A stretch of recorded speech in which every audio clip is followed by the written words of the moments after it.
আসসালামু আলাইকুম। আজকে একটা হাদিস থেকে আপনাদের কিছু কথা বলি। সেটা হচ্ছে যে যখন আল্লাহ পাক এই দুনিয়া সৃষ্টি করলেন, দুনিয়া সৃষ্টি করার পর সব কিছু রীতিমতন দেওয়া হলো, সব কিছু শেষ।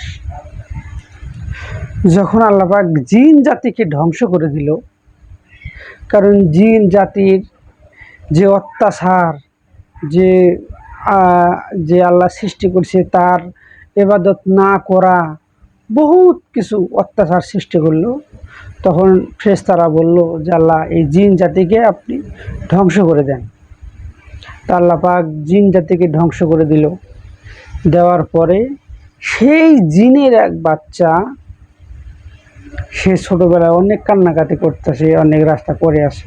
তো এক ফেরেশতার মায়া হলো, সেই জিনের বাচ্চাকে নিয়ে যায়, লালন পালন করে বড় করলো। বড় করার পরে সেই জিনের বাচ্চার নাম সে রাখলো আজাজিল। আজাজিল নাম সে রাখলো। রাখার পরে সে আজাজিল এমন আল্লাহর ভক্ত হলো যে দুনিয়ার এমন কোনো জায়গা নাই যে জায়গায় আজাজিলের সেজদা নাই। আল্লাহ পাকের অনেক বিশ্বাসী একজন হয়ে গেল। আল্লাহ পাক তাকে বিশ্বাস করে ভালোবেসে তার কাছে নিল। হ্যাঁ, তো আল্লাহ পাক যখন আদম সৃষ্টি করলো, আদম সৃষ্টি করার পর তো আল্লাহ পাক সকল ফেরেশতাদেরকে বলল যে আমি আদম তৈরি করেছি, এই আদমকে তোমরা সম্মানমূলক একটা সেজদা করো। ঠিক সেই সময় এই আজাজিল, যাকে আল্লাহ পাক সকল ফেরেশতাদের সর্দার বানাই দিয়েছিলেন, সে আজাজিল বলল যে আল্লাহ, আদম হচ্ছে মাটির তৈরি আর আমি হচ্ছে আগুনের তৈরি। অতএব আগুন যদি জ্বালিয়ে দেওয়া হয়, আগুন উপরের দিকে ওঠে, আর মাটিকে যদি উপর থেকে নিক্ষেপ করা হয় তাহলে মাটি নিচের দিকে আসে। তাই আমি আদমের চাইতে বড়, আমি আদমকে সেজদা করব না। তার ভিতরে একটা অহংকার এসে গেল।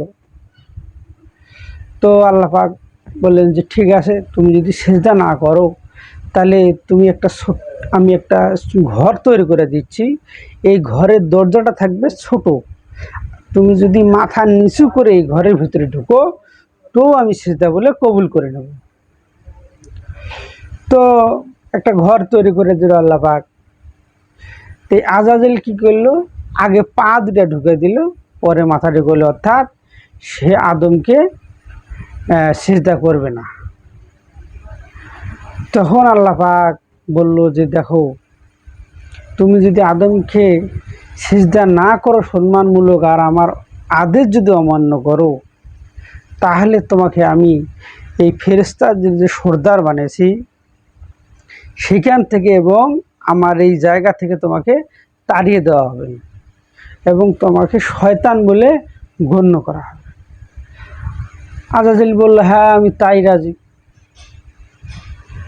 তারপরও আমি আদমকে সেজদা করব না।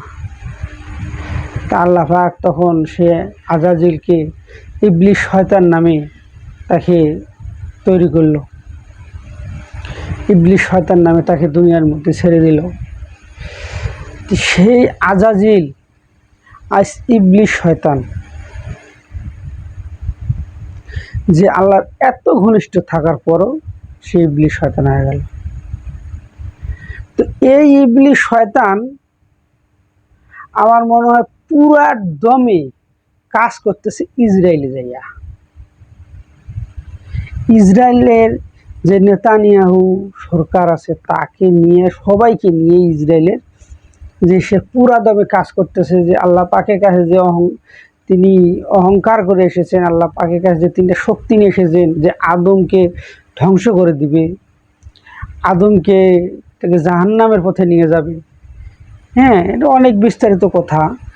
তো এই অঙ্গীকার, এইটা যে আল্লাহর কাছে চেয়ে নিয়েছে, সে এই কাজটা সে ইসরায়েল থেকে শুরু করছে।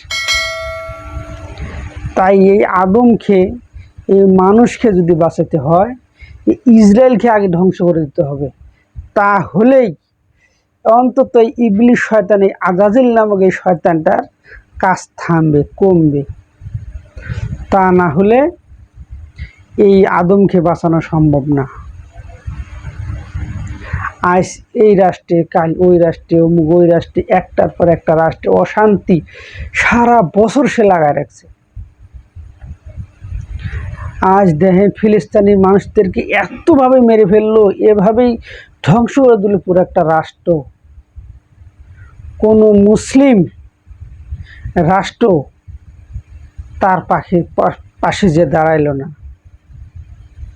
শুধু আংশিকভাবে ইরান তার পাশে ছিল। ইরান কি একলাই একটা মুসলিম রাষ্ট্র, যে পৃথিবীতে আর কোনো মুসলিম রাষ্ট্র নাই? কেন আপনারা ভয় পান? তো মুসলিমরা বলতো যে আল্লাহকে ছাড়া তারা কাউকে ভয় পায় না, তাহলে কেন তারা এইভাবে এই শয়তানদেরকে ভয় পায়? ভালো থাকবেন সবাই।